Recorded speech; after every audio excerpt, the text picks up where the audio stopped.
So if you've seen any of my content before, you'll know that I'm a big believer in self-love.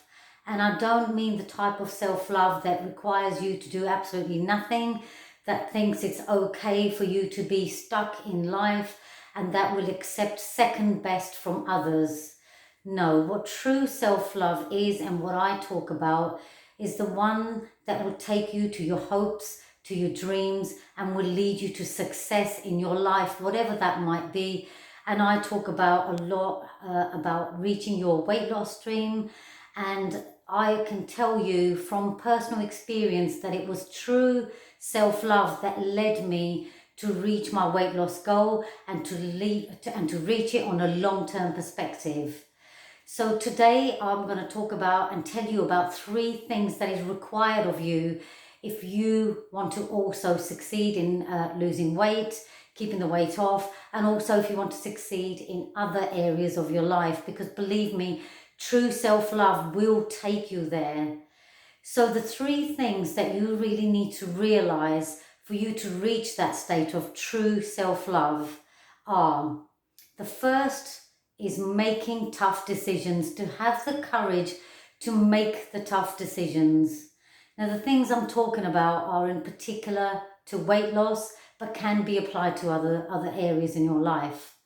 So a tough decision is making that decision or commitment to take that 5-minute walk every day, or a 5-minute walk every other day. Of course, you're going to wake up and you're going to not want to go out, or you'll start watching something on the television. You'll think, oh, okay, I'll do it tomorrow. And before long, a few months have passed and you've done absolutely nothing. But if you really cared for yourself, if you truly cared for yourself, you would say, no, I'm going to go and have this 5-minute walk before I watch my television, before I go and talk to a friend, before I go out. I'm going to have my walk, or I'm going to do a 5-minute workout. It doesn't have to be a long workout. It's just that first commitment you make, the first action you take, and believe me, that will build into a lifelong habit for you. But you've got to start somewhere. You've got to make those tough decisions to start taking those steps towards success. Also, tough decisions is when you decide, no, I won't have a takeaway tonight. No, I won't have those bag of sweets. I will actually have some fruit today. That is a tough call. Certainly for me, when I was first starting out my anti-diet journey, I struggled with it so much because I hated fruit.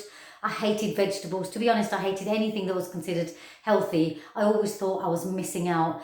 And I had to learn to make those really tough decisions. And I made them, and I was able to make them time after time, because I've got to a state where I truly, truly cared about myself. And so realize that next time you're thinking, should I have the sweets? Should I have, the takeaway? Make the tough decisions. Say to yourself, no, I won't have that because I care for myself too much. I'm going to have something that will take me closer to my goal, and in fact will make me feel 10 times better than if I just sat down and had those sweets.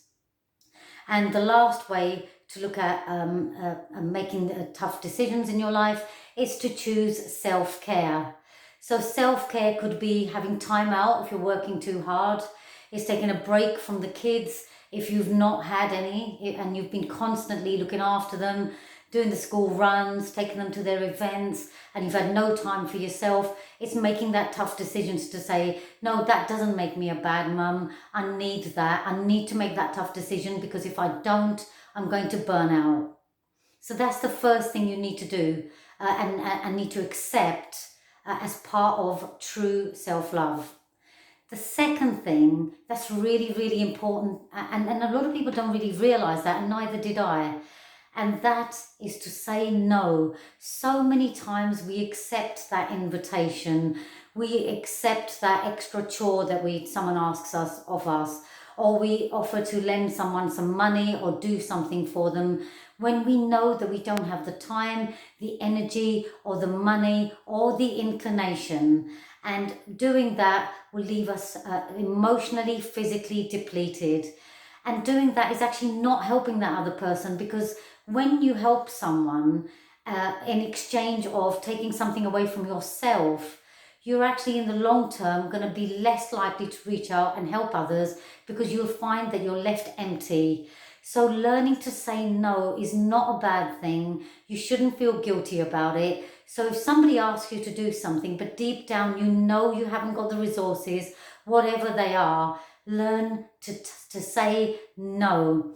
And by doing that, you free up headspace, you free up emotional energy, you free up physical energy to progress in your life, to reach for your wants, your dreams, your goals. Because if you get caught up all the time in helping other people, you will find that you will be left behind yourself. And that doesn't mean that people are all the time trying to take advantage of you. If you always say no, they don't realize that what you need is time out. You might need help. They just carry on because everybody's really stuck in their own lives.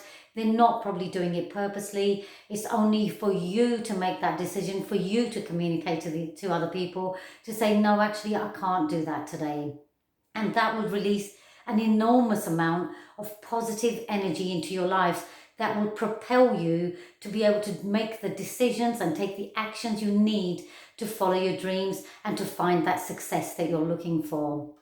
And then the last thing I wanted to talk about that's really important, and what really true self stands for, is putting yourself first.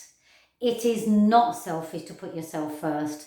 I always use this analogy when I try and explain it to other people, and that is when you're in an airplane and they talk about all the safety information that you need to know in the case of an emergency. They always say that put your own oxygen mask on first before helping even your small child. Because you know what? If you haven't got your oxygen mask on, if you're not looking after yourself, you're not going to be able to help your family, your child, or whoever else is in need. Because if you die, if you haven't got the energy, if you haven't got the resources, you can't pass that help on to anybody else. So realize putting yourself is not selfish. It is essential, even if you are to, especially if you are to help other people. So learn regularly to combat, if you're one of those people always out to do something for others first, leaving no time for yourself, commit to yourself today to factor in some me time every single day. That is for your self-care, that is for your dreams, that is for you, for your body, for whatever you want to progress in your life, and for whatever is important to you. If that means you're going to spend half an hour a day reading, then do that. Because when your batteries are charged, you're better able to look after yourself and you're better able to look after others. So there you are. 3 things that true self-love stand for: making the tough decisions, learning to say no, and putting yourself first. And if you integrate these practices into your life, you will find that you will have energy and vitality and be able to do the things that need to be done to reach the success that you're looking for in your life. And I wish you all the success.